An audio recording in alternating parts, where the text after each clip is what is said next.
Welcome to the Hey Soul Sista podcast, where Mel Histon will guide you through life's big questions and bring you one step closer to doing this crazy journey as best you can.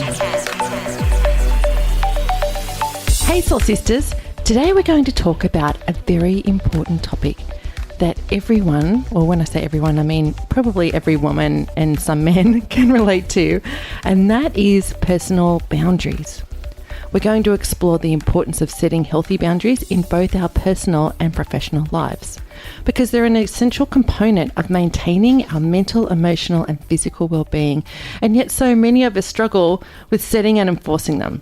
So in this episode, we'll be discussing what personal boundaries are, why they matter, and how to establish them in various contexts, from friendships and romantic relationships to work and health family dynamics. We're also going to share a few little stories, personal stories, insights, and practical tips to enhance our self-awareness and strengthen your relationships. And when I say we, I mean that's not just me talking today. I also have Dr. Rickie Elliot in the studio with me today. Dr. Rickie is a psychologist and director of the Hummingbird Centre, which is a world-class mental health and wellbeing treatment centre that connects and heals as many people as possible. Hey, Dr. Rickie. Hey, Mel. Thanks for having me. Well, this is, I think, the third time you've been on Hey Soul Sista. It is. And I feel as though we do good work together. We sure do. We sure do. So you've been a psychologist for 18 years. Yes. And so I would think over that time, with all the people that you've seen who come to you for various problems and relationship issues and what have you, mental health issues, how often does personal boundaries come up? All the time.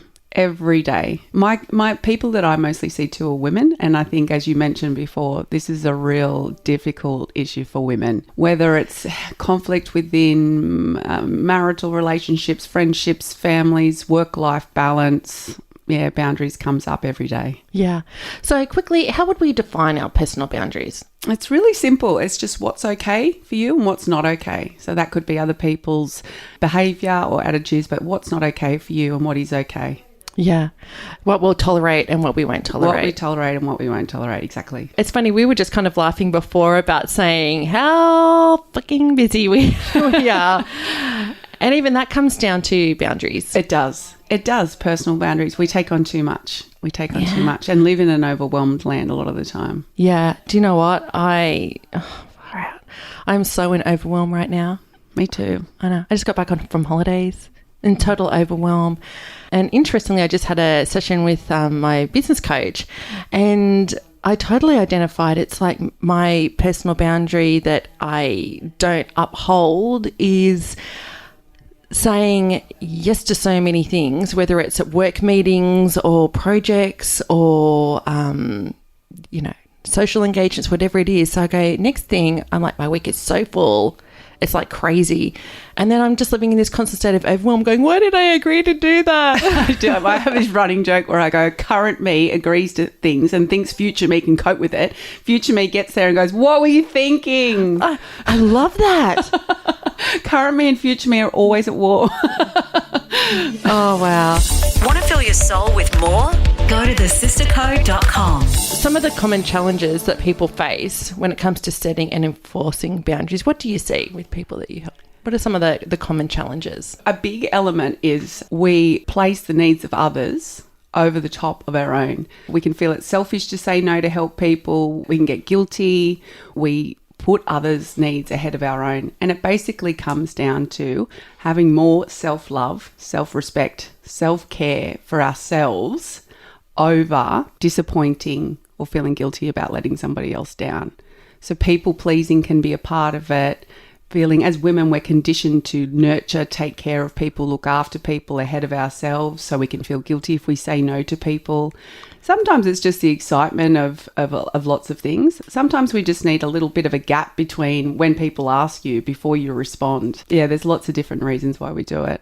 It's so true. And again, I guess with women, and it does relate to men as well, absolutely. Yeah. But I go, as women, we can be total people pleasers. Mm-hmm. And do you know what? I'm sure that you have a professional psychological reason for why we're people pleasers, but, I know since I was a little girl, I was always told, I was like, how is that going to impact someone else? Yeah. How's that going to impact someone else? What will the neighbours think? What will this person think? What will that person think? Yeah, we worry too much about what other people think as a culture, and it becomes ingrained into you. Is there a whole psychological reason why we do people please and that we overextend ourselves? Yeah. Or let people kind of push our boundaries. Yeah. They say it comes back to, we're tribal creatures, and from an evolutionary psychology perspective, you want to please the tribe. You want to be accepted into the tribe for our survival. If you're kicked out of the tribe, you're more likely to eaten by a saber-toothed tiger. So we're social creatures, and we are biologically driven to want to fit in. We also are biologically driven to want the love and acceptance of our parents. So we often do things that we want to please them. We want to please our teachers. We want to be loved and accepted by people. But where's the line between wanting that and also loving and accepting yourself and setting, no, that's not okay with me, or that's too much for me. So we need to bring it back to a better relationship with ourselves. When you were talking about the tribe then, I was getting these flashes of being a little girl in primary school, and it was all about being part of the group. Yep.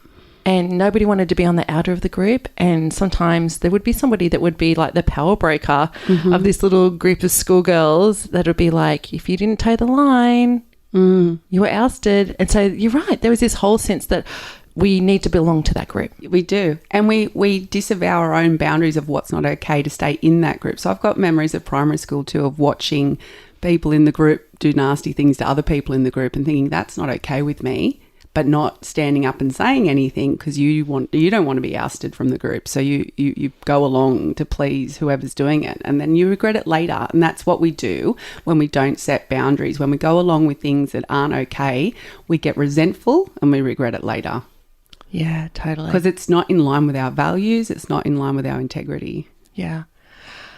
I'm just going to share something I guess I've identified that's become a real issue for me over the last 7 years. So I started the Got Your Back Sister charity 7 years ago.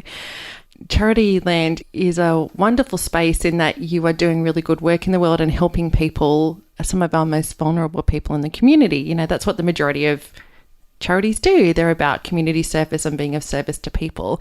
And because we rely so heavily on fundraising and the support of community and generosity of people and organisations, I know that I get such a strong sense of being grateful for any support we get, but then also bending over backwards sometimes so far to make sure that I'm fulfilling everybody's expectations and wants and needs, that sometimes it can get very, very heavy, very heavy. I don't know how to... So you might extend your personal boundary then to overdo it. So what a beautiful thing that you're doing. Absolutely beautiful. But if you push that where it's your well-being's then at risk, then the boundary needs to come back in a little bit. Yeah, absolutely. And I'm kind of probably after 7 years at that point now, to be honest. I'm kind of going, to avoid the burnout and also make sure I have a great marriage and family 100%, and everything. 100%. Yeah, so for our well-being, and so you don't get resentful, exhausted, overwhelmed, burnt out, we have to set boundaries because nothing is sustainable without boundaries. Nothing. No relationship, no work, no charity, nothing. Yeah. My son, 22-year-old son, came in to my bedroom the other day and he was like, you're never around. You're always off going to things and talking to people. And he's 22, so I didn't realise that actually he still needed me around. Yeah. It's interesting. And I'm like, I was like, okay, self, you need to pull back. Yeah. You need to pull back on all the engagements. Yeah. Yeah. So that's then it comes to the next question. How do we communicate our boundaries effectively to others without damaging relationships? That's a great question. Because I know personally, and there would be other people that would relate to this, is that I feel the weight of other people's expectations. Mm-hmm. Yeah, that's a great question. So boundaries can be loving. So we do it with love and compassion for the other person. What if it's a person that's actually being really rude and horrible to you and you say, the way you speak to me is not okay? So we don't like conflict as a species, most of us. We want to avoid it. We want to please others, as we said, and not have disappointment. So most of the time we try to avoid it. And then the resentment will come up later and spill out. So we don't want that. So early on, we want, when something is not okay with us, we want to communicate it, and we just want to do it not when we're flustered or overwhelmed or we're taken aback when someone's rude, but when we're in a calm state, and we want to lovingly say, hey, I know you're probably just having a bad day today, or I know you probably didn't intend this, but the way you spoke to me, that wasn't okay with me. That didn't feel great, and I'm not going to accept that. Let's move on. Let's move forward from here. So you want to do it with love and compassion in a calm state of just being, something usually is going on for the other person, but we want to let them know quite clearly that that is not okay, and it's not something you're going to tolerate and accept. And then how do we enforce that? If somebody keeps not necessarily intentionally pushing that boundary, it could be unintentionally. How do we reinforce that? Yeah, it's kind of the same. It depends on who it is, but you want to, again, maybe you need to be more firm and more assertive and more clear the next time you say it. But if someone repeatedly doesn't respect your boundaries, then people have to make a decision, what they do about that situation. Obviously, if it's someone that you might have to end a relationship with someone, you might need time apart with someone. But we do our best to communicate it as clearly and strongly, with still calm and compassionate as we possibly can. That can be pretty scary sometimes, depending on who the person is. Yeah. Well, yeah, exactly. And if you're worried about the ramifications of saying no. What if it's your boss? What if it's your husband? What if it's... Yeah. Which leads me to, I guess we see a lot of women at Got Your Back Sister, women who have experienced domestic abuse. And there is a very, very big issue with boundaries. Yes. And I guess we have wonderful caseworkers who then are working with women to help them with those boundaries because they are experiencing abuse and how to get out of that. I guess as a psychologist, do you come up with that? Do you have all women coming to you? Yeah, all the time. I have so many women that I see that are victims of domestic violence that are so afraid of setting boundaries and so fearful of the consequences of setting boundaries and so fearful to leave those situations. So a lot of it is coming in as like your organisation does, an army of strong women that can be alongside you while you're setting boundaries and support you and work with the fear. But underneath a lot of that inability to set boundaries is often lack of self-love, lack of feelings of worthiness, putting other people's needs ahead of your own. So we have to work on that self-worth, that self-love, that self-respect. And then also work through the fear around, possible consequences of setting boundaries. But that's critical to the healing survivors of domestic violence. Absolutely. And I would say you were touching on self-love and self-care. And sadly, I guess for a lot of women who have experienced abuse, that can stem right back to childhood. So they've been conditioned and taught from childhood that it's all about pleasing someone else. Yes. And jumping through hoops or what have you. And they're not taught boundaries at all or self-love or self-care. No. And also boundaries are dangerous. Boundaries are scary. Yeah. You're not worthy. Yeah, that starts young. So to overcome that, it's really about doing the inner work. Doing the inner work. Finding your own power, which is self-respect, self-love, worthiness. Yeah, and then through as that grows and strongs, people, their voice, their power, their ability to set boundaries without fear and consequence grows. Let's get soulful on social media. Search the Sister Code Facebook page and follow us on Instagram. So, Dr. Rickie, do you reckon that you could share a time when you've had to establish a new boundary in your life? I need to establish a new boundary right now. And that is better work-life balance. I can relate to exactly what you said before, where you say yes to so many different opportunities and projects. And I often am that duck swimming with my legs furiously under the water, trying to keep my head above water, trying to make out that I've got it all under control. Yeah. And I think that disavows my own need for like some downtime, relaxation. I don't allow enough of that in my life. So that's one of my big goals this year, is saying no, even if it's a really great thing, and doing more self-care. Yeah. I actually am feeling a bit guilty at the moment because I have a lovely dear friend, and she is putting a lot of boundaries around her time this year. And I was chatting to her yesterday and I'm like, hey, we're going to go and do this long lunch at the Kingsley for Food Month. Do you guys want to come along? And she was quiet for a minute. She went, no. Ooh, and I was like, what do you mean no? It's going to be great. It's going to be so much fun. And she was like, no, I've got a lot on in April. No, we're not going to come. And I was like, oh. And then now I'm like, although it's funny, I went into, are you pissed at me? Why don't you want to come? Yeah. She's like, no, I just am really trying to be much more mindful of my time this year. So isn't it funny as a girl? I totally went into the girl thing. What did I do wrong? Exactly. That's what we do. We worry what people think all the time. We worry about what we've done. We have our inner critic that just wants to jump on us all the time for every little thing, even when it doesn't even exist. Bloody hell. How the hell do we fix that? Self-love, self-compassion. Worrying about, you know what, it's a bit, again, I know we're going off topic here a little bit, but worrying about what people think. But I guess that ties into it. This is why we do it. We choose what other people think over our own well-being. Yeah. So I'm going to come to romantic relationships. Yeah. Mm-hmm. Because that can, I mean, we're talking about domestic violence, which is, you know, like that's an extreme, toxic, negative relationship. So how can people create and maintain healthy boundaries in their romantic relationships, especially, I guess, when they're establishing new relationships? That's a really great question. And again, it just comes back to what's okay for me and what's not okay. And that might be the amount of time you spend together. That's a really big one, especially when people meet and fall in love. They want to spend every second of every moment. Yeah. But a really healthy boundary is maintaining your own hobbies, interests, and friendships outside of that relationship.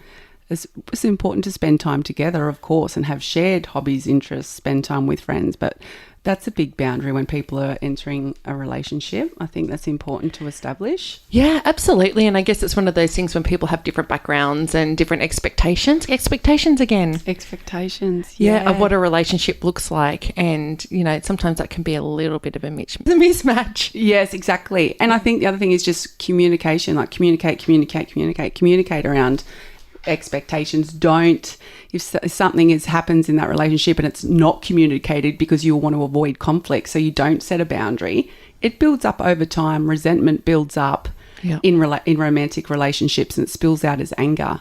So it's communicating, oh, that wasn't okay how you said that to me, or that expectation of me, I feel like that's too high, that's not okay with me.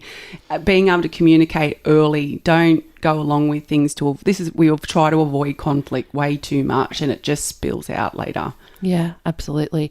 So in what ways can a lack of personal boundaries impact someone's mental health or emotional health? I think so much. So even what we're talking about, we're just talking about we're stressed, right? But if that goes on over time where you're doing too much, your nervous system is in overdrive, you know, so you're putting yourself into a fight-flight state when, you know, we're meant to go into that state momentarily. If I walk out on King Street here and a truck's coming along, I need to jump out of the way. That's when I'm meant to go into a state of fight-flight, not chronically live in it because I'm so busy and rushed that we're doing too much, or you're in a, you know, domestic violence relationship and not setting boundaries there, or whatever the case may be. So it's stress, anxiety, and when that goes on too long, the nervous system can start to shut down a bit, and we go into depressed states or burnout states. Yeah. If you're always worried what people think and you're always trying to please people and do things for people, your self-confidence, your self-worth is an issue, and then we're always stressed and anxious. So to live in a joyful state, we need strong boundaries. Which is what we want, right? Yes, that's what we want. That's what we all want. We all want to live a joyful, happy life. Exactly. Absolutely. Okay, so I have a few tips here, practical tips and ways that people can set. So if you're listening and you are like, actually, I need some tips on how I can set personal boundaries. Okay, so I've got here number 1, visualize and name your limits. Very good. Yes. But I'll go, I actually haven't done that, I don't think. But my girlfriend has, who said no to me about going out for lunch. She totally visualized and named her limits. Yeah. That's like, I'm not going out anymore. Yeah. So openly communicate your boundaries. Yeah. Which is what you were talking about. Yeah. Yeah. Being really clear, and to reiterate and uphold your boundaries. So I guess that's, if people are still kind of pushing that boundaries for whatever reason, Yeah. they really, really want you to come to lunch with them. Yeah, it's going to be so fun. And don't be afraid to say no. Don't be afraid to say no. Yeah. So we're afraid to say no, aren't we? We're afraid to say no. We definitely are. We fear conflict. We fear disappointment. We fear people not liking us, not fitting in. Absolutely. And take time for yourself. Which is what you were saying, the self-love and the self-care. Yeah, which, I mean, how hard is that for busy, working mothers and women? And it's really tricky. The other tip I really like, which is very helpful, is when someone puts you on the spot and asks you something, whether it's work or in a relationship or going out for lunch. Yeah. Your friend could be very tempted in that moment. That sounds like really fun. That'll be really good. And I don't want to let Mel down, is to say, let me get back to you about that. Let me check my calendar when I get home, or let me talk to my partner about it and I'll get back to you about that. Create space in between the expectation or the request and your response. I love that. Because we can automatically go into this people pleasing. And like I said, that current me goes, lunch sounds great. Yeah. And then future me goes, we've got 10 things on that day. Oh my God, that's me. I think I live in Curry. Hey, yeah, let's totally do that. And then I'm like, weeks later, why the hell did I say yes to that? Yeah, exactly. So create space. Beautiful. Yeah. So I love that. Visualize and name what your limits are. Openly communicate your boundaries and then reiterate and uphold them. Don't be afraid to say no. Make sure you take time for yourself. And your final tip, Dr. Rickie. Yeah, create space between the request and asking it. Another tip is creating a mantra about boundaries. Yep. Yeah. So my well-being is more important than what others think, or something really simple you can repeat if someone's asking you a request. Yeah, absolutely. And so I guess for anybody who's listening, the whole point of doing this episode is to be mindful of the issue of personal boundaries, because, as Dr. Rickie was saying earlier, many an issue that comes up in relationships or how we feel in life, potentially emotional and mental stress, can really come back to our boundaries and whether we're upholding them and taking care of ourselves. Most definitely. Yeah. Yay. Well, thanks so much, Dr. Rickie. My pleasure. Yay. If you would like to find out more about Dr. Rickie, where can people find out about you? I'm at the Hummingbird Centre, www.hummingbirdscentre.com.au. Beautiful. Thanks, my sister. Thanks, Mel. Thanks for listening to Hey Soul Sister with Mel Histon. What would help you on your crazy life journey? Email Melissa at thesistercode.com.